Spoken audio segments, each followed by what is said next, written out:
kembali bergabung di Ada Apa Berita bersama saya Gadiza Fauzi. Pemirsa, meski mendapat tentangan, rancangan Undang-Undang Organisasi Kemasyarakatan akan disahkan Jumat esok dan RUU Ormas ditentang karena mengancam kebebasan berpendapat dan dikhawatirkan digunakan oleh penguasa untuk memberangus ormas-ormas yang berseberangan. Hanya seperti mirip era represif Orde Baru.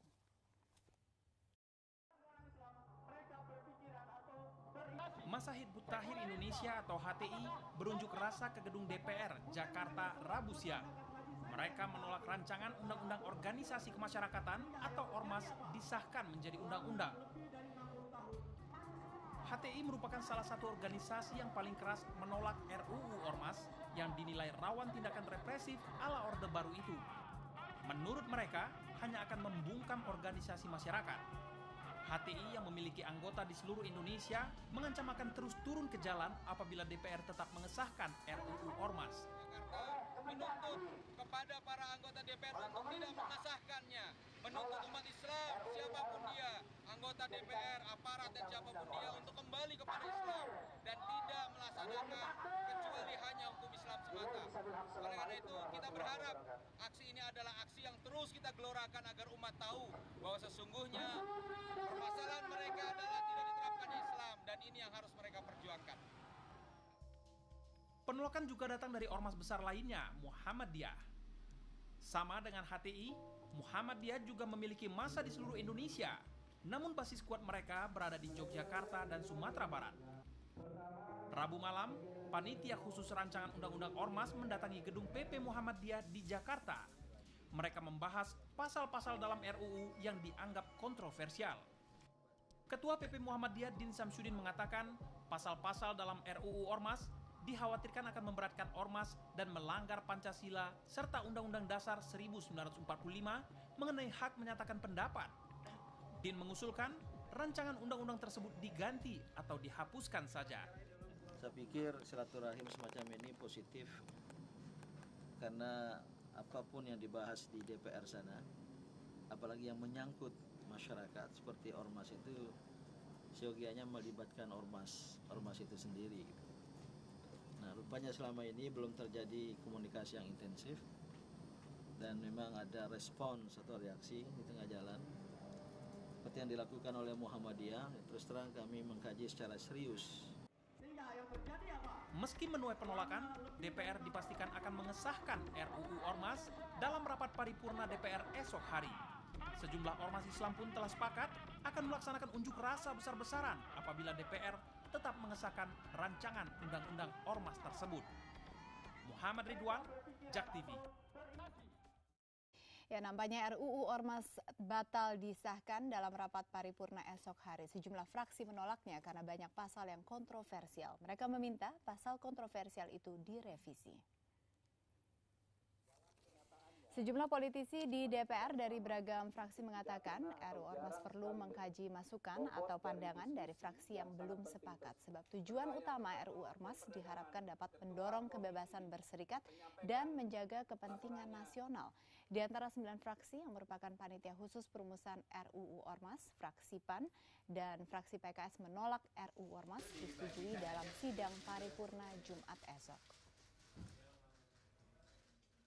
Agenda pengesahan RUU Ormas pada rapat paripurna DPR RI demi menjaga kepentingan yang lebih besar, maka fraksi PAN DPR RI menegaskan kembali untuk menolak pengesahan RUU Ormas pada tanggal 12 April 2013.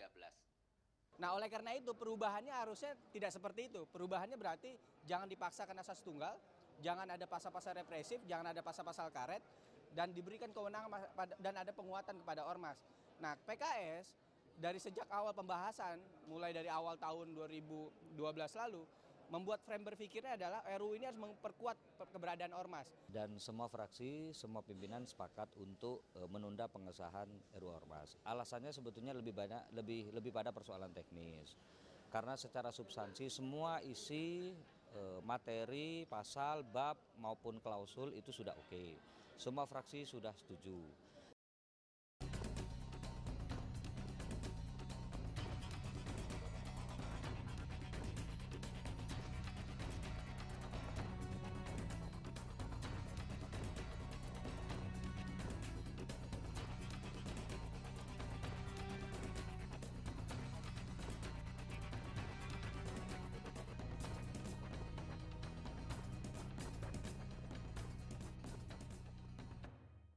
Ya, langsung saja kita bahas apa yang sebetulnya menjadi kendala pengesahan RUU Ormas ini, dan benarkah RUU Ormas ini merupakan ancaman tindak represif ala Orde Baru, dan sejauh mana revisinya sehingga bisa diterima banyak pihak yang menentang sebelumnya. Kita akan membahasnya bersama dua narasumber yang sudah hadir di studio pada malam hari ini. Ada Ketua Majelis Hukum PP Muhammadiyah, yaitu Pak Saiful Bahri. Selamat malam Pak Saiful. Selamat malam, Assalamualaikum. Waalaikumsalam. Dan juga ada Sekretaris Fraksi Hanura Bapak Saleh Husin. Selamat malam Pak Saleh.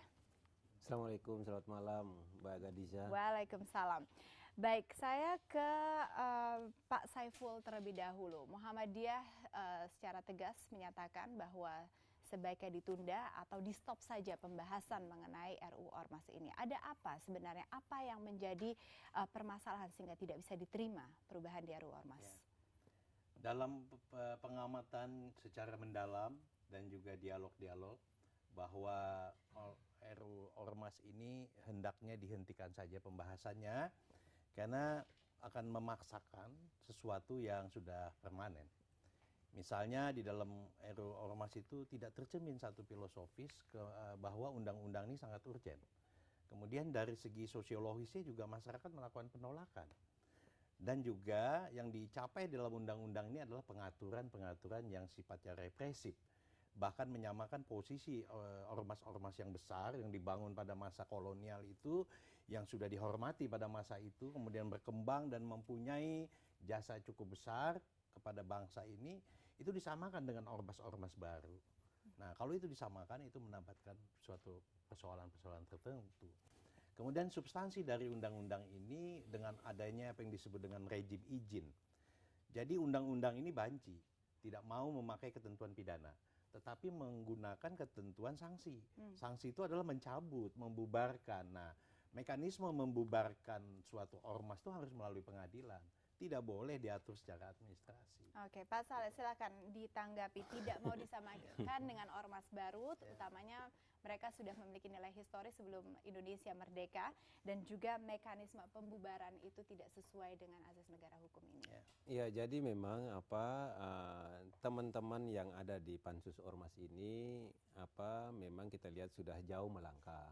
Nah, tentu dengan adanya reaksi dari masyarakat, terutama dari ormas-ormas besar yang sudah lahir jauh sebelum Indonesia merdeka seperti Muhammadiyah dan NU, tentu ini kan kita harus apresiasi dan juga harus melihat kira-kira apa sih yang menjadi keinginan daripada baik Muhammadiyah maupun NU. Nah, untuk itu kami selaku pimpinan fraksi beberapa kali di dalam rapat konsultasi dengan pimpinan-pimpinan fraksi yang lain dan pimpinan DPR, saya justru menyampaikan agar kita tidak perlu buru-buru untuk mensahkan undang-undang ini, toh kan memang ada reaksi begitu keras daripada ormas-ormas besar.